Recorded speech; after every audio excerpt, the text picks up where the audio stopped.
Hi friends, welcome to Devangar சமையல். இன்றைக்கி நாம் மீதமான சாதத்தை வச்சு எப்படி டேஸ்ட்டாக தாளிக்கலாம் அப்படின்னு சொல்லிட்டு பார்க்கலாம். ஃபஸ்ட் இதுக்கு இது மாதிரி ஒரு பேனில் தேவையான அளவு எண்ணெய் சேர்த்துக்கோங்க. அந்த எண்ணெய் நல்லா ஹீட் ஆனதுக்கப்புறம் கடுகு, உளுத்தம்பருப்பு, அப்புறம் கொஞ்சமாக கடலைப்பருப்பு போட்டுட்டு அதுலேயே ஒரு 3 லவங்கம், ஒரு 1/4 இன்ச்சு பட்டை, அப்புறம் ஒரு ஏலக்காய், கொஞ்சமாக கருவேப்பிலையும் போட்டு தாளிச்சிடணும்.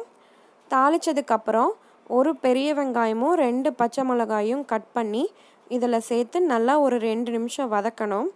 உங்கள் காரத்துக்கு ஏற்ற மாதிரி நீங்கள் பச்சை மிளகா சேர்த்துக்கோங்க. 2 நிமிஷத்துக்கு அப்புறம் இதில் ஒரு 3 பூண்டையும் ஒரு 1/2 இன்ச் இஞ்சியும் நல்லா தட்டி சேர்த்து அதையும் ஒரு 2 நிமிஷம் வதக்கணும்.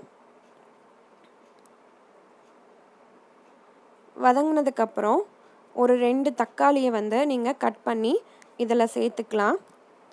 சேர்த்துட்டு இதையும் நல்லா வதக்கி விடணும்.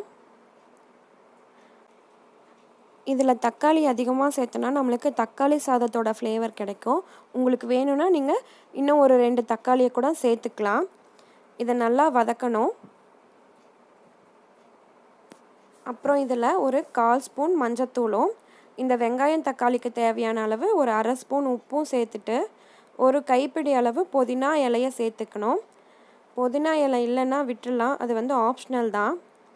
இதை நல்லா வதக்கி விட்டுட்டு ஒரு 5 நிமிஷம் நல்லா வேக விடணும்.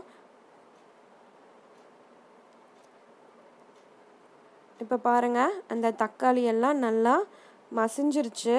இது மாதிரி தக்காளி, வெங்காயம் எல்லாமே நல்லா வெந்து வதங்கினதுக்கப்புறமா நம்ம மீதமான சாதத்தை இதில் சேர்த்துக்கணும்.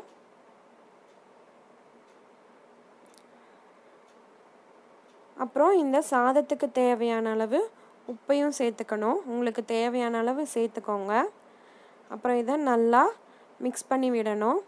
அந்த மசாலா எல்லாத்துலேயுமே சாதத்துலேயும் படுற மாதிரி நல்லா இதை பரட்டி விடணும்.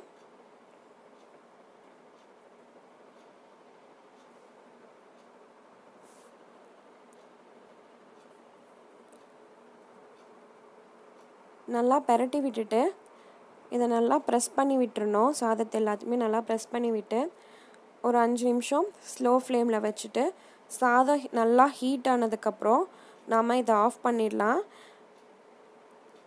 ரொம்பவே குயிக்காக நம்ம இதை செஞ்சிடலாம். ரொம்ப டேஸ்ட்டாகவும் இருக்கும். நீங்களும் ட்ரை பண்ணி பாருங்கள். உங்களோட கமெண்ட்ஸை என் கூட ஷேர் பண்ணிக்கோங்க. தேங்க்யூ.